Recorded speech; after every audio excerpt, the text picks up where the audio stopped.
I think it's only right that I start with the most important piece.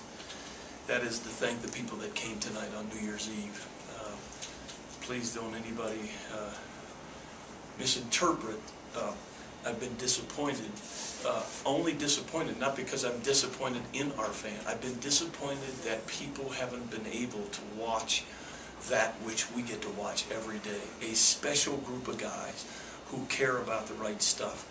And I got to tell you, when we needed energy, the building and the people in the building gave us energy tonight. I believe that with all my heart, especially when they took the lead on us with about 4, 5, maybe 6 to go.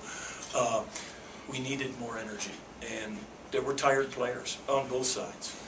I thought that was a key. I think that the next 2 keys speak loudly on the stat sheet. One, you have to finish games, and your assist-turnover ratio reflects that. And you got 10 assists, 13 turnovers for Vegas. You got 17 assists and 7 turnovers for us against a pretty good, quick team. Last but not least, you make 7 of your last 11 free throws, you lose. We make 10 of our last 11 free throws. And that's important. It doesn't usually get overly publicized. It's not the macho play, the dunk, or the reverse layup that Adams had. But down the home stretch, if you make those free throws, tonight at least, it gave us the ability to keep switching man and zone D and keep them off guard. If you don't make those and you can't make it a 2-possession game, it is what it is.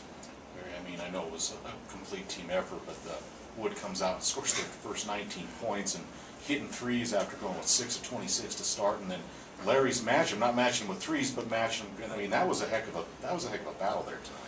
Well, you got some really great individual performances. If you'd have told me before this game that the other team was going to make 71, I'd have said we lose 20. I mean, we've been so easy to read.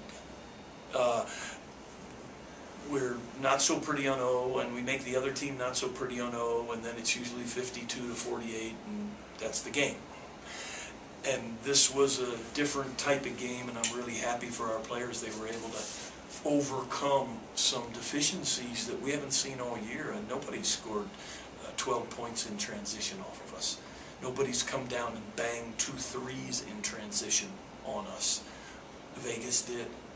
So we're fortunate to get the W. We'll take it. We talked about league play last week. It doesn't matter. SEC, ACC, Big East, Mountain West. Those who think somebody was better, those who think somebody wasn't better in November, you better have your sneakers tied tight, because every night, everybody's capable. Coach, you talked about the free throw shooting. How comforting is it to know that a Riley Graybo is just not fazed by the situation when it comes to knocking down those free throws? Well, you know, we got a couple veterans. You know, sometimes talent negates experience, and sometimes experience can negate talent. And, you know, you got Adams and Nance and Graybo, and as a trio, they're probably somewhere between 75 and 85% free throw shooters. So if you can come up with a way to get the ball in their hands down the home stretch, that's a good thing for us, and it's important. We shot over 100 free throws a day the last 4 days. No talking in the gym, focusing on what we need to focus on, because I keep telling those guys, these are not Sports Center plays, but they sure count on the 1-loss record. How big was Josh, especially to start that second half? He kind of sparked that. I think it was a 12-2 run to get things started, and then, like I said, you lost the lead once, but got it right back. But he seemed to kind of spark it. How big was that? The energy that our guys showed at the beginning of the second half, that had been absent some of the first half by being silenced by Woods' Jays, was really important. Again, once we got a 4 or 5 point lead, it gave us the ability to choose what defense we wanted to play. And I really think that helped us, especially with about 2 minutes left in the game, and we could play a little cat and mouse and maybe let them pass the ball around a little bit. Coach, it just seemed like every time you guys would, strike a blow, they would come right back. But how much does it talk about the maturity of this team that they didn't let that get them down? I guess we're still able to finish the game. No, we did.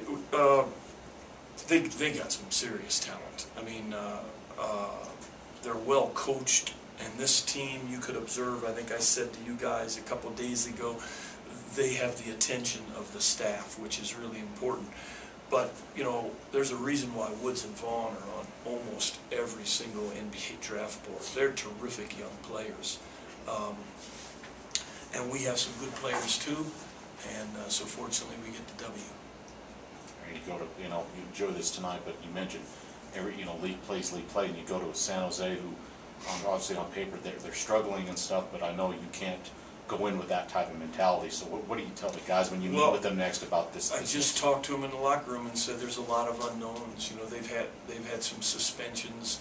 We're probably not going to know until 5 minutes before the game who is and who isn't. So it's really got to be about us the next 48 hours, and we'll let them sleep in tomorrow. We'll be back on the floor at 3. The high minutes guys will have to do some rehab and free throw shooting, and the others will get a good cardio just to make sure they don't go backwards. And then we'll watch some tape before dinner on San Jose and do the best we can to prepare for Saturday night.